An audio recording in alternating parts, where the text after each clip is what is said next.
Olá, guerreiros e guerreiras, vereador Giancarlo falando com vocês. Estamos aqui com mais um podcast A Voz do Povo. Está conosco o líder comunitário Ivan, também pedagogo, pós-graduado em gestão pública municipal. E o Ivan está aqui para falar conosco sobre a nossa capital Palmas, sobre a importância do líder comunitário, sobre a importância da sociedade com suas cobranças para que a nossa cidade se transforme. E o Ivan é um exemplo, né, de tudo isso. Sempre lutou, sobretudo para aquela região sul da nossa capital Palmas. E ouvir você, Ivan, aqui em nosso gabinete é uma alegria, é uma riqueza. Até para a gente, através da sua fala, da nossa conversa, a gente criar meios de atender a nossa população palmense. Seja bem-vindo. Eu agradeço, né, assim, a oportunidade de estar aqui, assim, aqui eu acho que o podcast é a voz do povo, é o que a gente busca, assim, ser ouvido, né, não faz sentido a gente ter uma capital feita pelo braço de muitos. Sim. E não ser ouvido, né, a população também tem suas contribuições a fazer, então eu agradeço de coração. Ivan, a primeira pergunta que eu faço: quando foi a chegada do senhor em Palmas e onde o senhor fez faculdade? Qual sua trajetória em questão de líder? A minha trajetória é bem importante essa pergunta, no sentido para se entender como a gente se identifica com Palmas, né? Assim, eu cheguei aqui no dia de Natal de 2002. Certo. Só com ensino médio, com sonhos, né? Então, todo mundo que chegou aqui na capital chegou com seus sonhos, seus interesses. Quando cheguei, eu digo, no Nordeste, eu sou de Areia, lá no interior da Paraíba. A gente tem a questão da fé muito forte, né? O nordestino, antes de tudo, é um resistente. Sempre guerreiro. Sempre guerreiro. Aí chego em Palmas, me aproximo lá da paróquia do Aurini II, a São Francisco de Assis. E a partir dali já existia, né, em 2002 o grupo de jovens, o Júpiter, que era certo. Trabalho de jovens, os jovens unidos para o trabalho evangélico. E eu, nas suas contribuições, terminei me tornando um dos coordenadores. Acho que o Júpiter e o Jucom, lá da Nossa Senhora da Aparecida, são os dois grupos mais antigos de Palmas. E a gente começou a ter essa preocupação. Eu fiz parte do JUSP. Da Santa Idoso, São João Batista. Uhum. Então, quando você vê, nós, enquanto jovens daquele período, a gente tinha interesse que a capital desse certo, que o Estado desse certo. E como é que a gente poderia fazer a nossa contribuição? Lutando por melhoria. Então, a gente foi se aproximando culturalmente, espiritualmente, socialmente. E daí foram surgindo várias coisas nessa trajetória de 23 anos aqui em Palmas. Você fez faculdade na UFT, né? Eu me formei... quando cheguei aqui, com o ensino médio, eu queria fazer letras, porque eu sempre quis seguir na área da literatura. Aí, quando eu olhava as pessoas pegando carona para ir lá para Porto Nacional, fazer letras, eu digo, não quero isso. Assim, eu acho que eu digo, vou buscar em Palmas uma coisa que se pareça com letras, a pedagogia. Então, eu me formei... Todas as minhas especializações e a minha graduação foram na UFT, que assim que a gente entrou, ela estava deixando de ser Unitins para se tornar a Universidade Federal. E lá no campus aqui de Palmas eu me formei. Muito bem. Eu quero te fazer a primeira pergunta, Ivan. Quais são os desafios enfrentados você hoje como líder comunitário? Olha, o principal desafio que a gente encontra é ser ouvido. Acho que muitas pessoas, assim, é ser ouvido e atendido, né? Porque muita gente nos escutou nesse caminho político. Acho que não fazia sentido a gente estar dentro de um grupo de jovens numa capital nova se a gente não lutasse. E o que é que a gente pensou? A gente, a gente entrou tinha Caipiras do Borocochó, aí eu já entro para o movimento junino. Dentro da Caipiras do Borocochó, eu, como assessoria de imprensa, como diretoria da quadrilha, eu digo, não, a gente não pode ficar sem deixar nada na comunidade. Então a gente pensou, vamos criar eu tinha saído do Ação Global, que era um evento que aconteceu lá no IFTO, que é da Globo, e eu digo, vamos fazer algo similar. A gente fez o Borocochó Desenvolvendo Cidadania. A partir daí, junto com a minha amiga já falecida, Elisângela da Glória, Lembro. Ela aposentou algumas pessoas que estavam tendo dificuldade, a gente passou a fazer corte de cabelo. A gente tinha um dia de ação. com apoio da Secretaria da Educação do município. Aí a gente segue esse caminho, depois a Borocochó ela vai seguindo o seu rito enquanto cultura, enquanto ponto de cultura. Ela depois finalizou as atividades, hoje a gente só tem a história da Borocochó, mas as pessoas que fizeram parte dessa luta, desse movimento, estão por aí. Estão em algum... E o interessante é que todos nós nos formamos em alguma das áreas e estamos prestando o serviço à nossa capital. E nesse mesmo processo a gente começou a lutar por um buraco ali no Aureni 2, aí foi que eu fui entendendo o papel da liderança, o papel que era muito forte. Hoje eu não sinto mais esse papel do líder comunitário, do presidente de bairro, como eu via antes.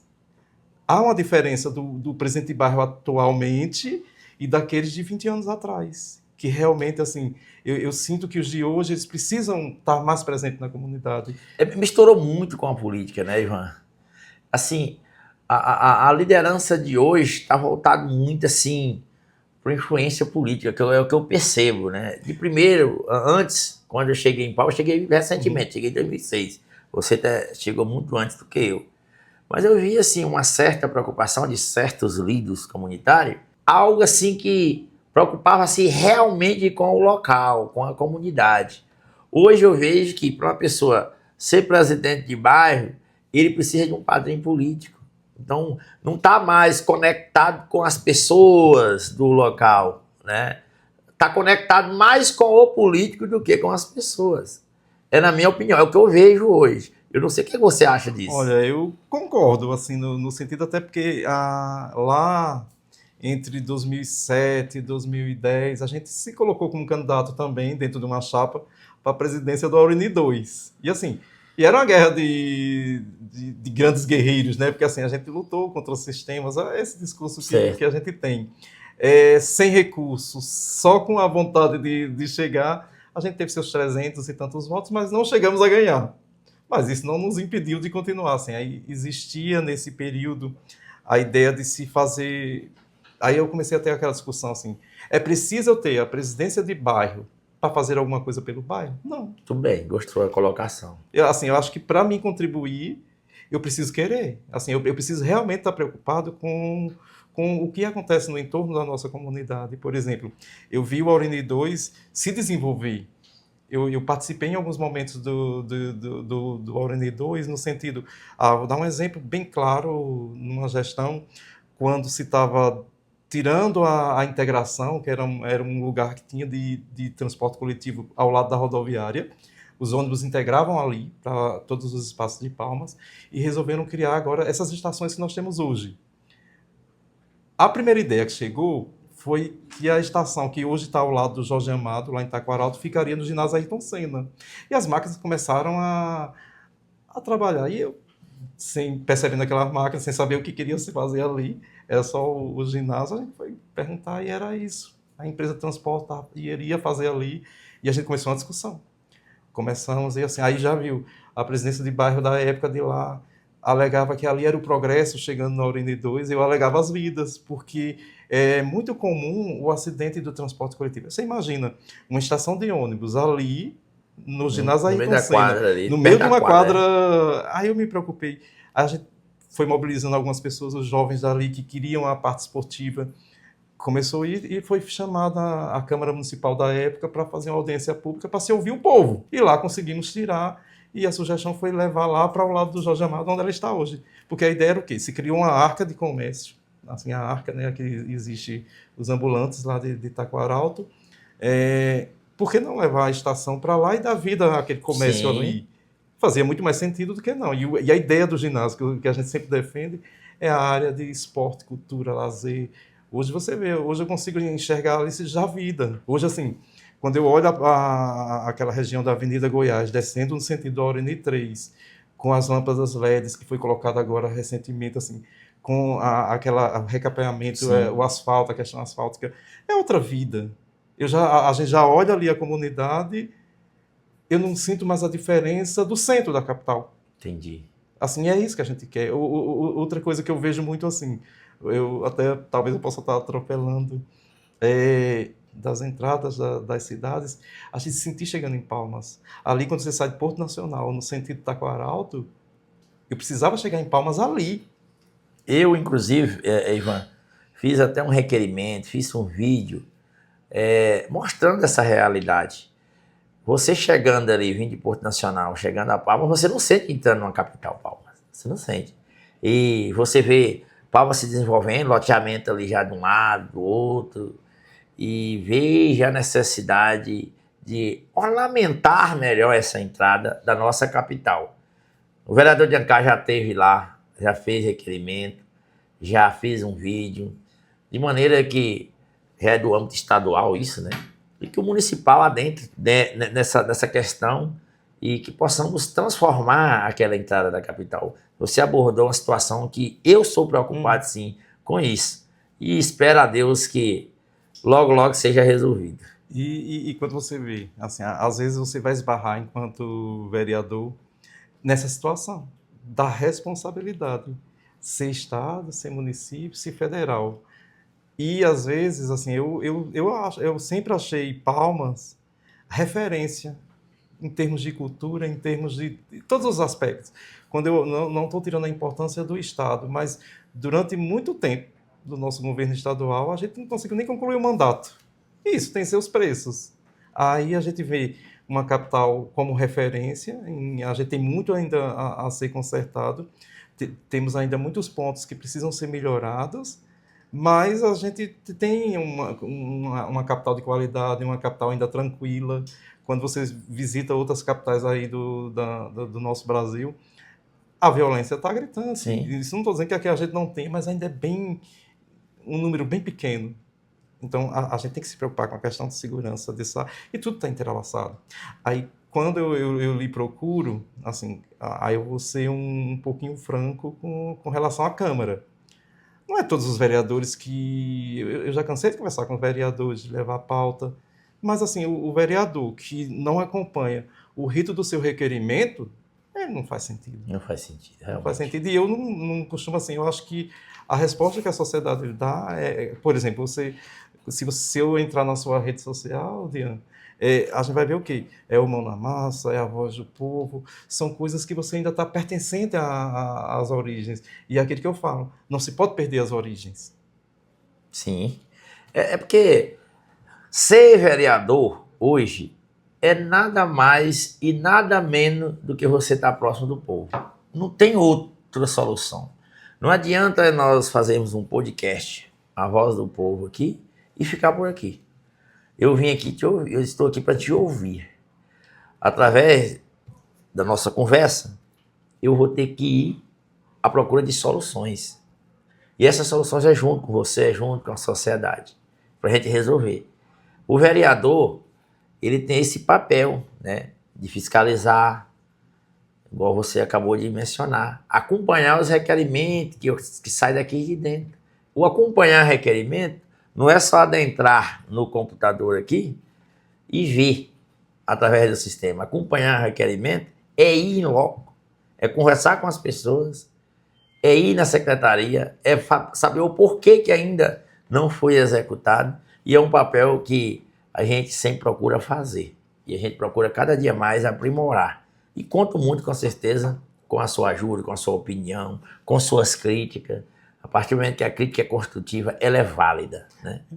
E muito obrigado por tudo isso, viu, Ivan? Eu agradeço também. E você vê, assim, quando você pensa, eu te mandei algumas sugestões ali para o entorno do ginásio Ayrton Senna, e quando você coloca... Eu faço parte também do Conselho dos Direitos da Pessoa com Deficiência. Então, certo. Eu também tenho um olhar para... Me preocupa essa questão da acessibilidade, até porque houve um período, passei por um ataque de um pitbull e fiquei 2 meses numa cadeira de roda, e eu senti ali as dificuldades de uma cidade que não estiver preparada para essa questão das pessoas com deficiência. Então, é um outro ponto, assim, de a gente pensar enquanto... Você precisou vivenciar para sentir o quanto é importante cuidar das pessoas que são portadoras de deficiência. Porque eu só fiquei 2 meses e eu tive uma rede, mas, assim, essa rede de apoio que eu tive, talvez ela só foi efetiva porque eu estava momentaneamente.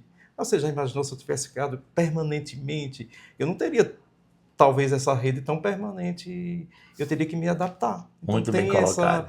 Essa preocupação. Então, quando a gente pensa nas nossas políticas públicas, a gente tem que respeitar todas as linguagens, todas as necessidades. Sim. E para isso eu tenho que viver com o povo. Você mencionou aí sobre a questão do ginásio Ayrton Senna.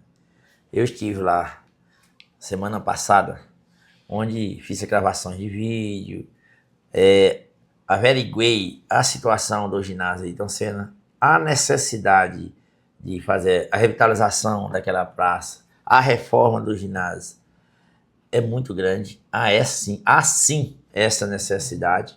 Fui até a Secretaria de Infraestrutura, conversei também com a secretária de Zeladoria e obtive uma resposta positiva, no sentido de que ainda está em licitação, né, está finalizando a licitação da reforma do ginásio Ayrton Senna, da revitalização da praça ali do ginásio.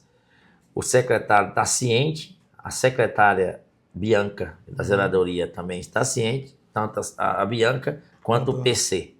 E pode ter certeza que já em breve o ginásio Ayrton Senna vai ter essa transformação, levando em consideração que o fluxo de pessoas é muito grande na parte da manhã, na parte da tarde, à noite, ali na parte comercial, bem fomentado. Sim. E o vereador Giancarlo está com essa preocupação. Agradeço, Ivan.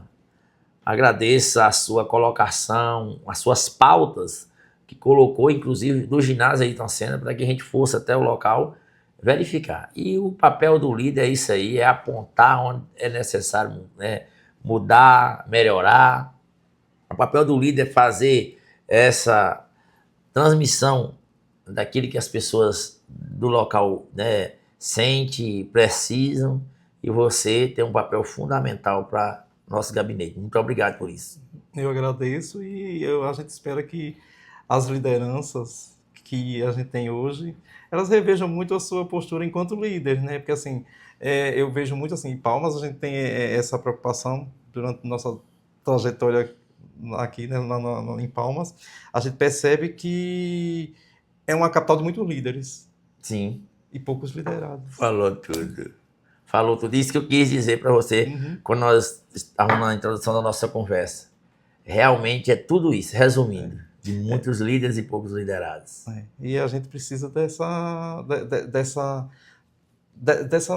papel, né? Do papel nato da verdadeira liderança. Porque assim, a verdadeira liderança, na minha concepção, é aquele que escuta. Se você pegar, eu vou trazer o Evangelho, quem é Cristo, quem é Jesus na nossa vida, é aquele que serviu. Sim. Então, nós estamos a serviço. Não para ser servido. Né? Não para ser servido. Você tocou num assunto importante quando você falou em cultura. E vi que você é muito voltado para a questão cultural. Na sua opinião, o que a cultura influencia na vida da juventude hoje? Olha, eu acho bem interessante essa pergunta e eu vou trazer com comprovação. O papel da cultura hoje, ela é tão importante quanto o da saúde. A gente precisa estar bem, assim, em todos os aspectos, assim, financeiramente, profissionalmente, e a cultura faz parte desse completo. A cultura, ela tem um papel de tirar da marginalidade, ela tem papel de tornar o cidadão crítico. Aí eu vou dar o exemplo da gente enquanto cultura. O grupo de jovem, lá em 2004, a gente criou Filhos de Assis, a companhia teatral Filhos de Assis, que faz a Via Sacra, e a gente fez eu fui o Cristo nos 2 primeiros anos. Sim. A gente saiu da igreja de Aparecida até o Aureni 2, e há 20 e poucos anos, aquele grupo de jovens, sem recursos, sem nada, só com a vontade, ensaiam, se dedicam e fazem um teatro de rua. E as coisas acontecem. E as coisas acontecem e vão acontecendo. Então, assim, o que falta mais enquanto cultura é políticas públicas efetivas. Aí você vê hoje, o que é que nós temos enquanto política pública em Palmas? O Centro de Criatividade, que fomenta lá na Fundação Cultural, lá em Taquarussu, lá na Morada do Sol, na 1304, e no próprio Espaço Cultural. Cursos de violão, teclado, canto, tudo gratuitamente, tudo aberto à população. Então, é uma política que está há 30 anos persistindo, né? Assim, Certo.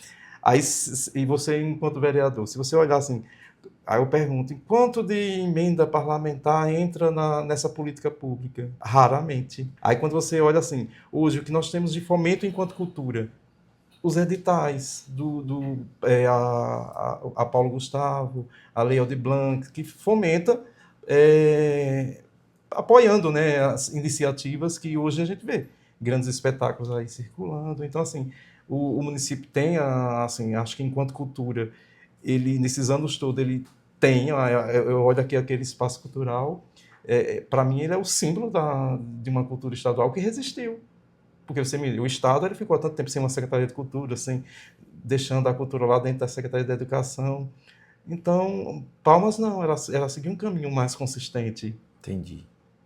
Então, falta isso, assim, tem muita coisa assim. E você vê, assim, um outro ponto, que acho que os editais de fomento, de apoio, eles têm as pessoas que conseguem entrar, mas teve um ano que se dividiu por regiões e muitas pessoas não se inscreveram. Quando eu fui atrás, hoje, assim, nem todo mundo sabe fazer um projeto, nem todo mundo sabe escrever. Então, tem muita gente que precisa desse apoio, desse fomento.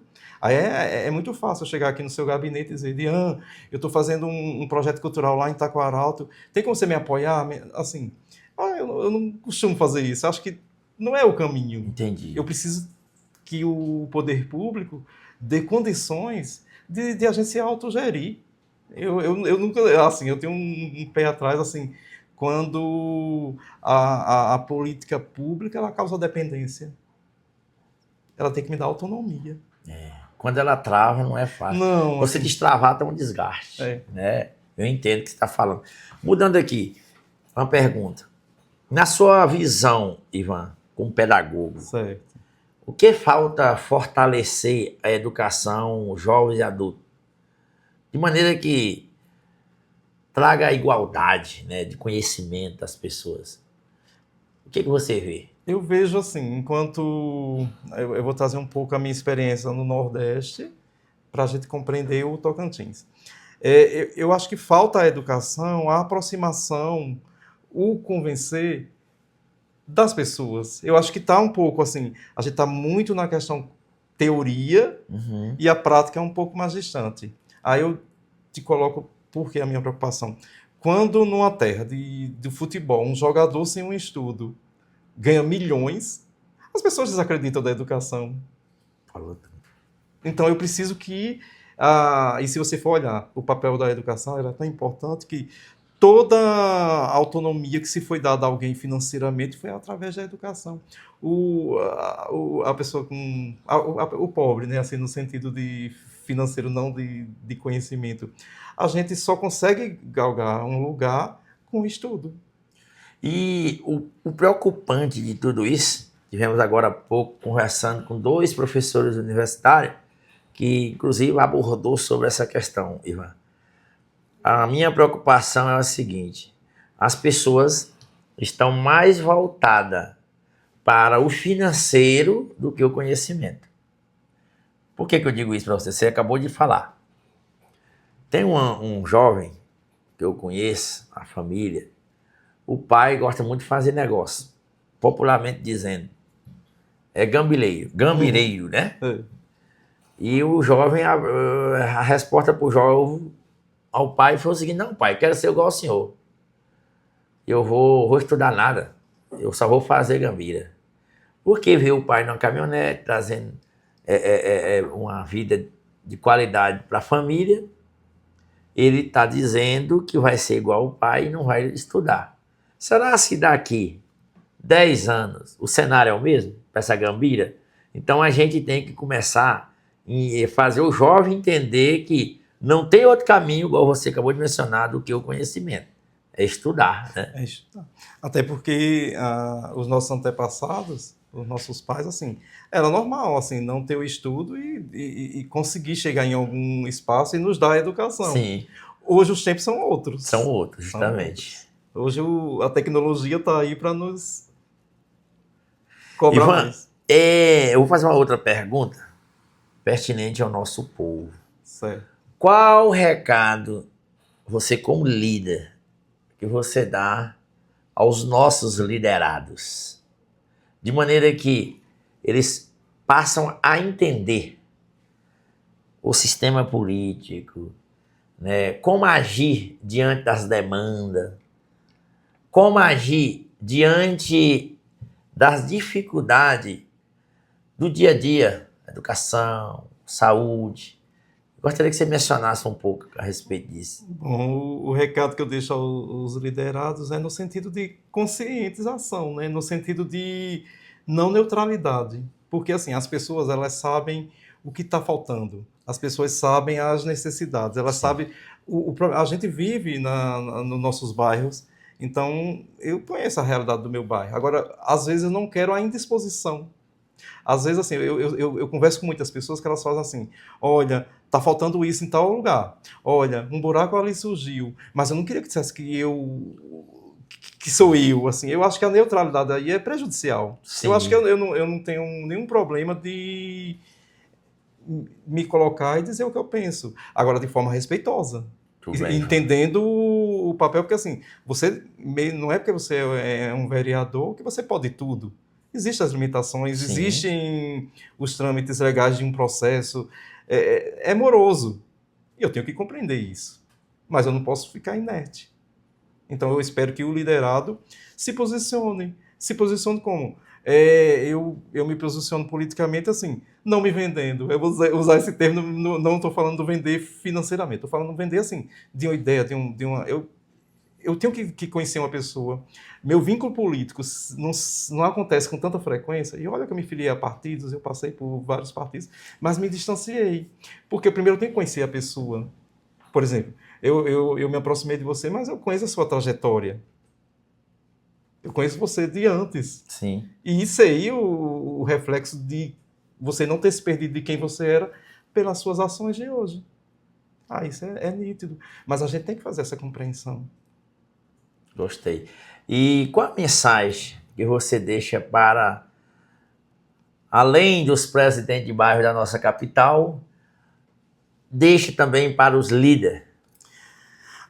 Os líderes, esses são os mais conscientes. Assim, eu acho que eles podem permanecer com o pensamento deles, assim, do que é a liderança, mas que não se perca de quem os colocou como líder. Porque, assim, o verdadeiro líder da minha compreensão é aquele que está de igual com os liderados. Eu não posso, a partir do momento que a balança pende na questão da liderança, Há um desequilíbrio. E eu venho de um processo de equipe, eu venho de um processo de igual.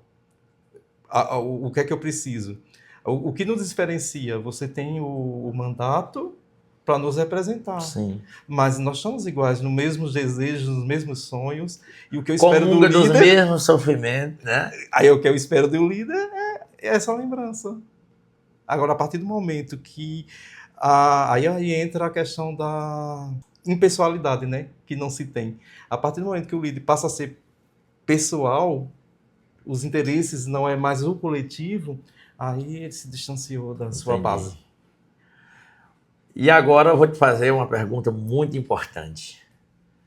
Qual o recado que você deixa para nós políticos? O recado para a classe política, para a nossa vereança, para os deputados, para os governantes, é que não se afaste da base. Tem exemplos claros aí, assim.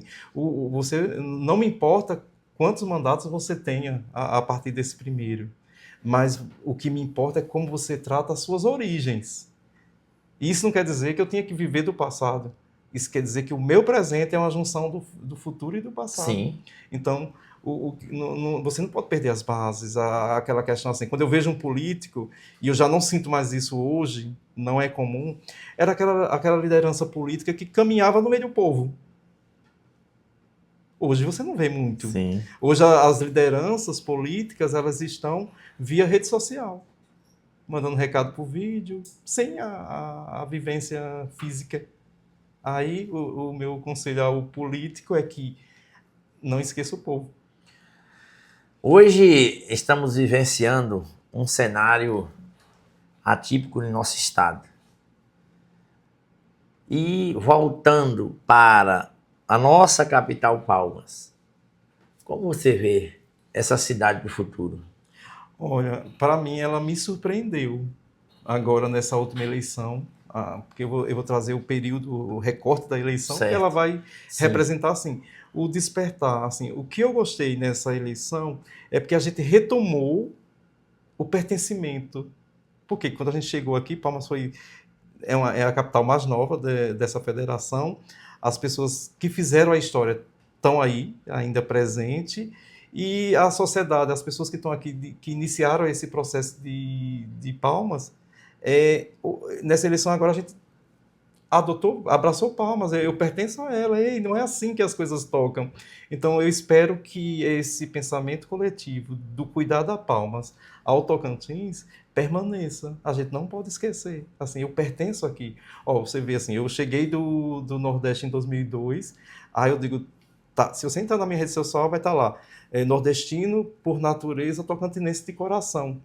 Assim, só para dizer ainda que falta eu ser palmeirense, só falta o título, porque o resto eu já tenho todas essas características. Me informei aqui, me efetivei enquanto profissional aqui na prefeitura. Toda a minha atuação é aqui. Hoje, quando eu volto para o Nordeste, eu já quero voltar logo, porque minhas relações são construídas aqui. Tocantins está na sua vida. Está na veia. Tudo bem. Então, estamos aqui já finalizando o podcast A Voz do Povo.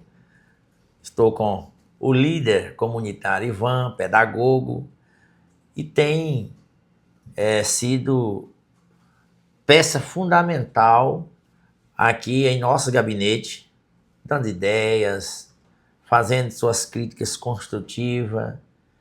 E quero te agradecer, Ivan, por você estar aqui conosco, ter dado sua opinião. E lembre-se, você soma muito aqui no meu mandato. E espero, assim, que com o nosso conhecimento possamos fazer o melhor pela nossa capital, Palmas.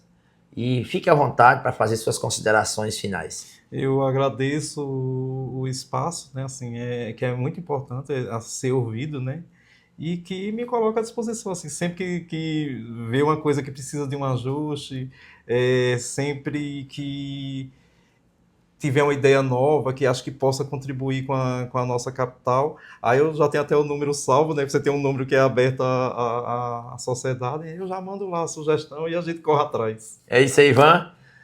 Então, gente querida, finalizamos aqui, então, mais uma edição do podcast A Voz do Povo.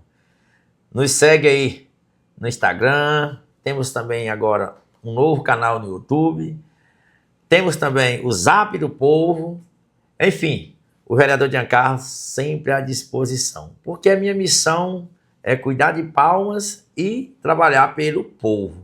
Muito obrigado, Ivan.